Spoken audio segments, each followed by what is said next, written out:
Assalamualaikum warahmatullahi wabarakatuh. Anak mis yang dirahmati Allah, pada pagi hari semoga Allah memberikan kita keberkahan dan semoga Allah melindungi kita dari segala mara bahaya. Amin ya rabbal alamin. Anak-anak mis yang dirahmati Allah, hari ini kita akan membahas tentang tanggung jawab. Kita lahir dan hidup di dunia ini dibekali dengan nikmat yang berlimpah. Allah memberikan kita panca indera, penglihatan, pendengaran, dan hati untuk memahami. Allah memberikan kita umur dan waktu, keluarga dan orang-orang yang menyayangi kita, dan Allah juga melimpah ruahkan kepada kita nikmat rezeki yang beda satu dengan yang lainnya. Dengan nikmat-nikmat Allah tersebut, Allah memerintahkan kita untuk mensyukurinya dan menggunakan sebaik-baiknya di jalan Allah.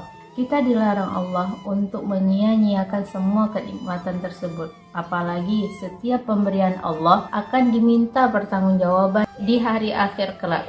Rasulullah SAW bersabda, La tazulu qadama abadin yaumal qiyamah hatta yus'ala an umrihi fima afnahu wa an ilmihi fima fa'ala wa an malihi min aina tasabahu wa fima anfaqahu wa an jismihi fima ablahu.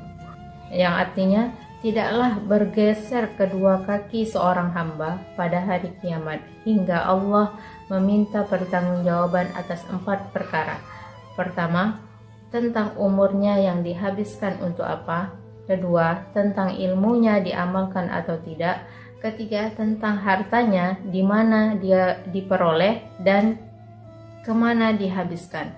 Keempat, tentang tubuhnya, untuk apa digunakan. Hadis riwayat Tirmizi. Hadis di atas menjelaskan kepada kita bahwa setiap manusia harus bertanggung jawab terhadap nikmat-nikmat yang Allah berikan kepada kita. Lebih lagi di hari kiamat kelak, kita akan diminta pertanggungjawaban oleh Allah mengenai 4 perkara. Pertama, mengenai umur kita. Allah memberikan kita umur dan kehidupan. Ada yang masih berusia 7 tahun, 8 tahun, 9 tahun, dan 10 tahun, 20 tahun, 30 tahun, dan 40 tahun.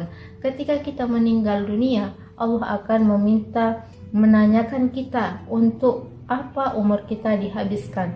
Kalau ada yang meninggal di umur 30 tahun, maka ia akan dipertanyakan tentang 30 tahun umurnya tersebut. Untuk apa ia habiskan? Ada yang menghabiskan umurnya dengan belajar, membaca, beribadah kepada Allah. Maka orang ini adalah orang yang benar-benar memanfaatkan waktunya. Sebaliknya, ada yang menghabiskan umurnya hanya untuk hal-hal yang sia-sia, bermain game sampai berjam-jam, bermalas-malasan, maka orang yang seperti ini adalah orang yang menyia-nyiakan umurnya. Oleh karena itu, mari mulai sekarang hendaklah kita bertanggung jawab dan memanfaatkan waktu yang ada dengan baik. Gunakan untuk beribadah, gunakan untuk belajar dan beraktivitas yang bermanfaat dengan yang lainnya. Yang kedua, wa ana ilmihi fima fa'al. Ditanyai tentang ilmunya, apakah diamalkan atau tidak. Allah memerintahkan kita untuk menuntut ilmu.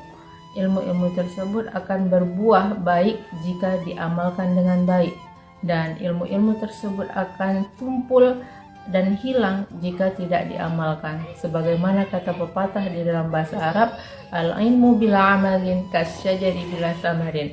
Ilmu yang tidak diamalkan bagaikan pohon yang tidak berbuah. Lihat pohon yang tak bisa berbuah, hanya bisa dijadikan tempat berteduh dan cepat mati. Sebaliknya, jika ada pohon yang berbuah, maka pohonnya subur, dapat dijadikan tempat berteduh dan buahnya dapat diamakan. Demikian pula dengan ilmu yang diamalkan, akan bermanfaat bagi yang mengamalkannya, dan ilmu tersebut tidak akan hilang, melainkan terus bertambah dan bertambah.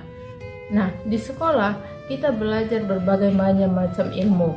Setelah belajar, kalian harus bertanggung jawab dengan ilmu-ilmu tersebut. Bagaimana cara bertanggung jawab dengan ilmu-ilmu tersebut? Yang pertama, dipelajari dengan baik. Yang kedua, tidak boleh mencontek atau berbuat curang. Yang ketiga, dipahami. Yang keempat, setelah itu diamalkan. Dan yang kelima, berikan manfaat kepada orang lain dengan ilmu tersebut. Contohnya, kalian belajar tentang sedekah, definisi sedekah dan dalil tentang sedekah. Apa yang kalian pelajari tersebut masih bersifat ilmu, tapi ilmu tersebut akan menjadi ilmu yang bermanfaat jika kalian mengamalkannya. Ilmu tentang sedekah tersebut dengan melakukan sedekah kepada orang yang membutuhkan dan melakukan dengan ikhlas dan ridha Allah. Jadi anak-anak sekalian, ingat, kita harus bertanggung jawab dengan ilmu yang kita miliki dan mengamalkannya, karena di hari kiamat kelak Allah akan meminta pertanggungjawaban apakah ilmu tersebut diamalkan atau tidak. Perkara yang ketiga, akan ditanyai dari mana harta didapatkan dan kemana dihabiskan. Kita akan dimintai pertanggungjawaban dengan apa yang kita miliki dan akan ditanyai bagaimana cara kita memperolehnya, menggunakannya, dan bagaimana cara kita menghabiskannya. Seorang muslim yang baik akan berusaha keras memperoleh harta atau apa yang dia inginkan dengan cara yang baik, bukan dari hasil mencuri, korupsi, atau kecurangan. Seorang muslim yang baik akan bertanggung jawab dengan semua yang dimilikinya.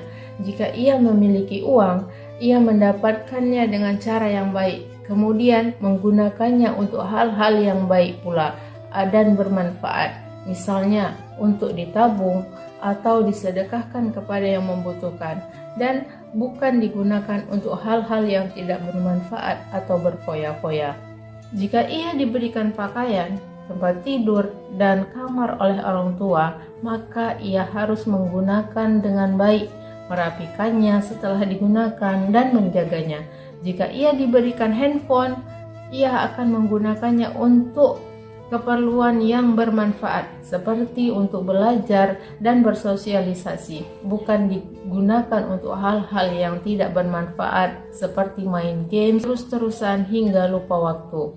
Ingat, harta yang kita miliki akan dimintai pertanggungjawaban tentang dari mana didapat dan bagaimana kita menggunakannya.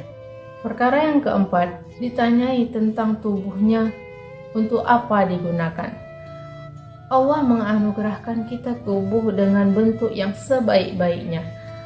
Mata untuk melihat, telinga untuk mendengar, tangan dan kaki untuk mobilitas, dan pikiran dan hati untuk memahami.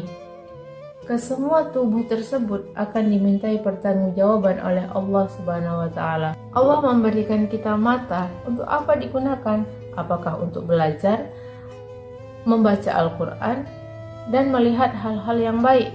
Jangan sampai mata ini kita gunakan untuk mencontek, melihat hal-hal yang tidak baik dan tidak bermanfaat serta sia-sia. Allah memberikan kita mulut untuk berbicara dan makan, maka hendaklah kita bertanggung jawab menggunakannya untuk berbicara hal-hal yang baik dan makan makanan yang halal lagi baik. Jangan sampai mulut ini kita gunakan untuk berbicara kotor, menghina kawan, melawan orang tua, dan memakan makanan yang haram. Ingat, suatu saat Allah akan meminta pertanggungjawaban dari kita. Untuk apa mata, telinga, mulut, tangan, dan kaki kita ini kita gunakan? Anak-anak mis yang dirahmati Allah, Rasulullah SAW bersabda, "Kullukum ra'in wa kullukum mas'ulun an ra'iyatikum." Setiap kita adalah pemimpin dan setiap kita akan dimintai pertanggungjawaban dari apa yang kita pimpin. Oleh karena itu, mari mulai sekarang kita bertanggung jawab dengan waktu kita, harta kita, ilmu yang kita miliki, dan tubuh kita. Semoga dengan renungan singkat ini kita menjadi insan yang lebih bertanggung jawab, terutama bertanggung jawab di rumah dan di sekolah. Sebelum akhiri pertemuan kita hari ini, mari kita mengangkat kedua tangan kita memohon kepada Allah. Semoga Allah mengabulkan permintaan kita pada pagi hari ini. Astaghfirullahaladzim, astaghfirullahaladzim, Astaghfirullahaladzim. Ya Allah, ya Tuhan kami bersyukur atas nikmat yang telah Engkau berikan kepada kami. Orang tua yang baik, guru yang baik, dan teman-teman yang baik. Kami bersyukur Engkau memberikan kami teman-teman yang memiliki sifat saling kasih dan menyayangi. Memiliki mereka merupakan anugerah nikmat yang luar biasa. Oleh karena itu, jagalah mereka, berikan mereka kesehatan, jauhkan mereka dari mara bahaya, dan jadikan tali pertemanan kami utuh dalam ridha-Mu ya Allah.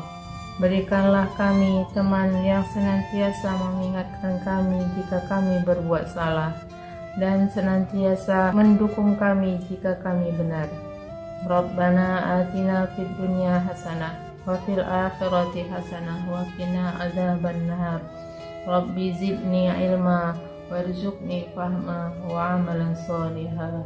Walhamdulillahi rabbil alamin. Assalamualaikum warahmatullahi wabarakatuh.